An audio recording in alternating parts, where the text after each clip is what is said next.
Durante décadas, el nombre de Yolanda Varela fue sinónimo de elegancia, presencia escénica y belleza, que parecía inmune al paso del tiempo. En la época de oro del cine mexicano, su sola aparición era celebrada como un acontecimiento. Sin embargo, pocos sabían que detrás de esa imagen impecable latía un miedo silencioso, el temor de que un solo accidente, un solo instante fuera de cámara, pudiera derrumbar todo lo que había construido. Y en 1981, ese terror se volvió realidad. La investigación que detalla lo ocurrido estuvo resguardada durante años, oculto en un archivo donde reposaban las tragedias que la industria decidió no oficializar. Este archivo inicia señalando que, a principios de aquel año, la actriz atravesaba una fase compleja. La transición generacional la había apartado lentamente del estrellato absoluto y su presencia en pantalla era cada vez más limitada. Sin embargo, seguía siendo considerada un símbolo viviente, un rostro icónico cuyo valor cultural seguía intacto. Todo cambió una noche cuyo registro aparece descrito con escalofriante precisión. Una caída doméstica aparentemente inofensiva terminó convirtiéndose en una de las tragedias personales más devastadoras documentadas en la vida de una actriz de aquella época.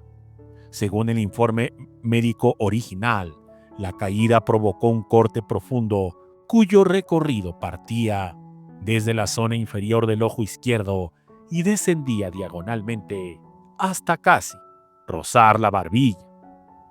La descripción es tan cruda que muchos archivistas se negaron a leerla completa, pues se afirmaba que la piel literalmente se le caía. El informe interno afirma que la herida no solo fue extensa, sino irregular, violenta, causada por el filo de un objeto no identificado en el documento. Se necesitaron puntos de sutura, injertos temporales y procedimientos de emergencia. Nada funcionó como debía. La cicatriz resultante era visible incluso con maquillaje profesional, incluso con la luz tenue, incluso con filtros cinematográficos. Había destruido no solo su piel, sino también la armonía facial que durante años había sido su carta de presentación ante el mundo. Los testimonios de quienes la vieron tras el accidente coinciden en una imagen estremecedora. La cicatriz cruzada era una verdadera tragedia.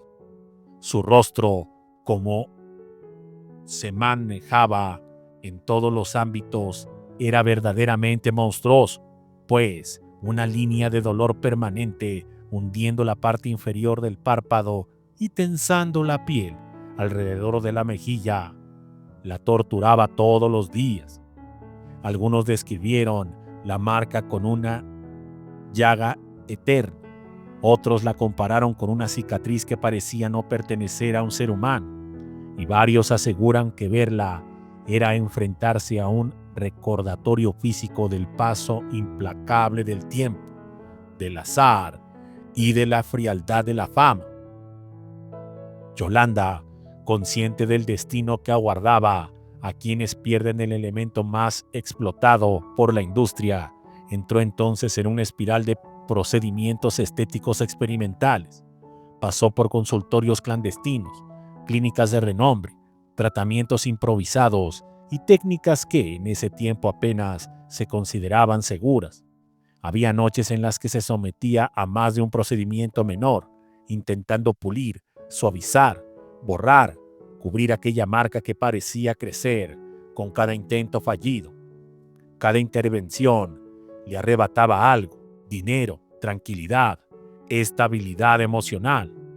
Las fracturas comenzaron a acumularse mentalmente, como también así su cuenta en el banco, con una velocidad aterradora.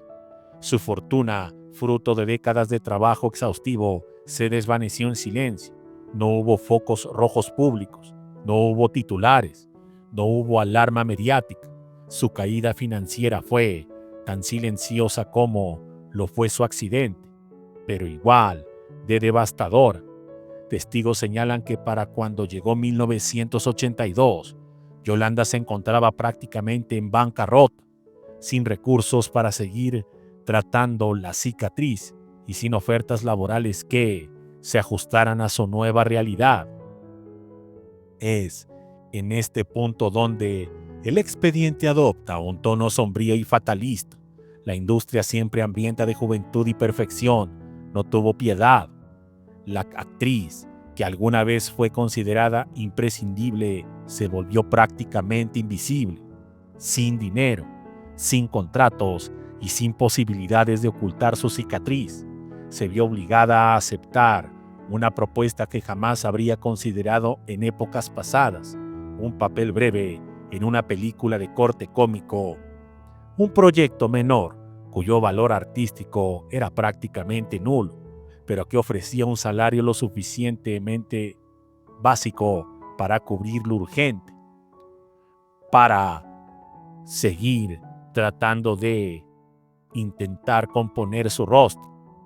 Las fotografías capturadas durante el rodaje, imágenes nunca destinadas al público, conservadas únicamente en el archivo, muestran la crudeza de su situación. Ni el maquillaje especializado ni los filtros fotográficos pudieron suavizar la cicatriz. Cada cuadro donde aparecía revelaba un rostro marcado, transformado, irreconocible para quienes crecieron viéndola en pantalla. La marca parecía brillar bajo las luces del set, resaltando la tragedia que ella tanto intentó ocultar. A pesar de la brevedad de su participación, su aparición produjo rumores inmediatos entre quienes asistieron a las proyecciones preliminares. Los comentarios se volvieron cada vez más crueles, más invasivos, más despiadados. Se hablaba de una mujer desfigurada, de una actriz que había perdido no solo su belleza, sino su esencia, su lugar, su propósito dentro del cine. Críticos internos señalaron que ella aparecía en pantalla con una mirada vacía, como si cada toma confirmara el fin definitivo de su carrera. Lo peor no fue la reacción del público selecto, sino la falta de reacción de la industria. Nadie salió en su defensa, nadie pidió empatía, nadie se atrevió a mencionarla en ningún momento. El silencio alrededor de su tragedia fue la confirmación más cruel. Para la maquinaria del espectáculo, ella ya no era útil. Era un archivo obsoleto, un rostro descartado, un testimonio de que incluso las figuras más radiantes pueden caer sin que nadie extienda la mano. El expediente concluye con una nota devastadora. Después de aquella película, Yolanda Varela prácticamente desapareció del entorno profesional. Sus ingresos se volvieron esporádicos, sus apariciones públicas escasas, su contacto con la prensa inexistente. La cicatriz no solo dividió físicamente su rostro, también partió en dos su vida, antes de la caída y después de ella, antes de ser intocable y después de convertirse en una reliquia que la industria prefería no recordar. Muchas gracias y hasta la próxima.